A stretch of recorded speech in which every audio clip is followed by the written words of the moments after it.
So today what we're going to be talking about is going to be talking about exponential functions. So if we look up here at our definition of exponential functions, it says a function with base a whose rule is of the form f of x equals a raised to the x. So the way that's normally written is f of x equals a raised to some power of x. So that little caret right here means raised to the power of.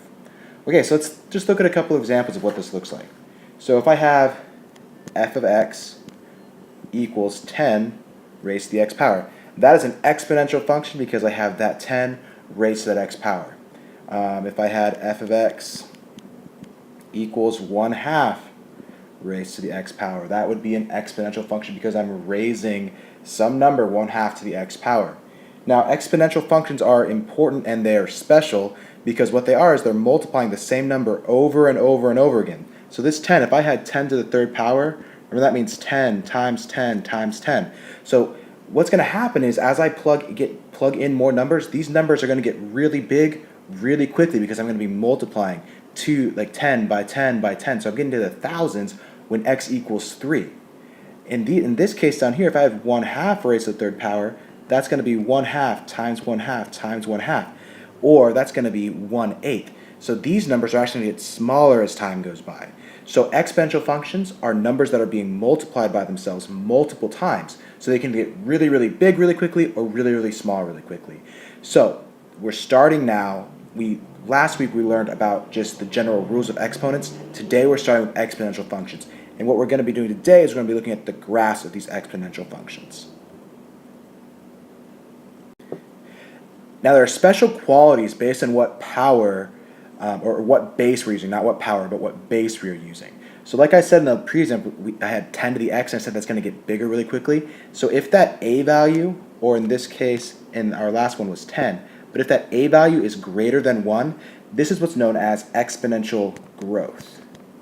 Okay, and that's because these numbers are going to get really big really quickly. So why don't we, now these graphs, they have a couple special qualities. One, this graph is known as growth, meaning it's going to be increasing.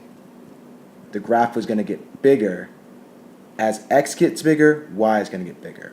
The second thing you know about it is that the y-intercept of these graphs is always going to be 1. Now this is when you have something, remember the form a raised to the x power, when you have something raised to that x power, whenever it's just raised to the x power, your y-intercept will always be 1. These graphs always have a very similar shape too. So we know that the x-intercept is 1. And since we know that a is greater than 1, I know it's going to be asymptotic to the x-axis and it's going to get bigger as time gets on. So that's what the graph of my exponential function looks like. It starts off really small down here, really, really close to 0, but it never actually touches 0. And then as you go along, it gets bigger and bigger really quickly. So that's the shape of every exponential function that's known as a growth function when you know that a is greater than 1. So let me just give you a couple of examples. So if I knew that, say, f of x equals 2 to the x, that's going to be a growth function because this number 2 right there is greater than 1. F of x to the 1,000 raised to the x, that's bigger than 1, so it's going to be a growth. Also, if I then look at f of x equals 3/2 x, or 3/2 raised to the x power, that 3/2, even though it's a fraction, is greater than 1. So know that that is also going to be a growth function.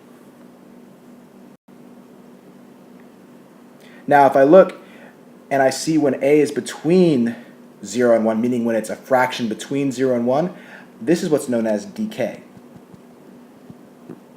So decay means that as my x's get bigger, my y's are going to get smaller. And again, there's some special qualities. This is always decreasing in contrast to when we had a growth. These numbers are going to be getting smaller as x gets bigger. But just like the other one, we know that this is going to be our y-intercept is going to be 1. So again, just looking at the general shape of this graph, it's going to go through 0, 1, that's where my y-intercept is. And as my x's get bigger, my y's are going to get smaller. And just like the last one, my graph starts off big and then gets smaller and smaller, but it never actually passes 0. So it gets smaller. It's asymptotic to 0. Now, just to give you a couple of examples of this one like I did last one, if f of x was, say, if f of x is 1/2 to the x, that'll be it, because that's a fraction between 0 and 1. If f of x is 0.63 raised to the x, that's going to have a general shape like this, because 0.63 is between 0 and 1. So here are two examples of when we'd have a decay function. So now let's look at a specific example of this when we have that x equals 2, or f of x equals 2 to the x. Now I know it's going to look something like that, because I know it's a growth, because our a value is greater than 1. So I know that somehow my graph is going to be a growth. But I want to be a little bit more specific than that. So what we're going to do is we're going to make an xy chart here. XY chart. And we're going to start at 0. So if I start with 0, 2 raised to the 0 power, anything to the 0 power is 1. So I know that 0, 1 is on my graph. And we should have known that, right? Because here I have 2 raised to the x power. And whenever you have 2 raised to the x power, when it's just raised to that x power, we know that our y-intercept is going to be at 1. So now that I know my y-intercept, what I'm going to do is I'm going to choose 2 points to the left and to the right. So I'm going to choose 1, 2, -1, and -2. Now I chose those points because that's going to give me the general shape of what my graph's going to look like. So if I plug in 1, I'll get 2 to the 1, and that equals just 2. If I plug in 2, that's going to give me 2 squared, and that's going to be 4. Now here's where it gets a little bit tricky. 2 to the -1. Remember, a -1 brings that exponent down to the bottom, or brings your base down to the bottom, and then changes your exponent to positive. So that's the same thing as 1 over 2 to the 1, or 1/2. And then 2 to the -2 is the same thing as 1 over 2 squared, or 1 to the 4th power. So there is all of our points. So what I'm going to do is I'm just going to change my color here. And what's going to happen is I'm going to plot these points. So I'm going to go to 1, go up 2, go to 2, go up 4, go to -1, go to 1/2, go to -3, and go to -1/4. Okay, so there's the general shape of my graph, and I can kind of go through these points and I can see what the shape of my graph is starting to look like. Okay, and there's the graph of my f of x equals 2 to the x. Now if you notice here, I never crossed my x-axis. And remember, again, these graphs will be asymptotic to some number. In this case, it's asymptotic to the x-axis. We're going to talk more about how to find those asymptotes tomorrow. So there's one more example of how to graph these, and then you can get on to your assignment. If I have f of x equals x to the 1/3, I'm going to do the same thing. I'm going to make an xy chart. XY chart. I'm going to start at 0 because I know that 1/3 to the 0 power is just 1.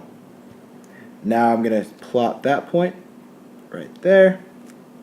And let's choose a couple other points. Let's choose 1 and 2, -1 and -2. And again, I chose those because those are the points that are right around where my graph equals 1. So I know that 1/3 raised to the 1 power is just 1/3.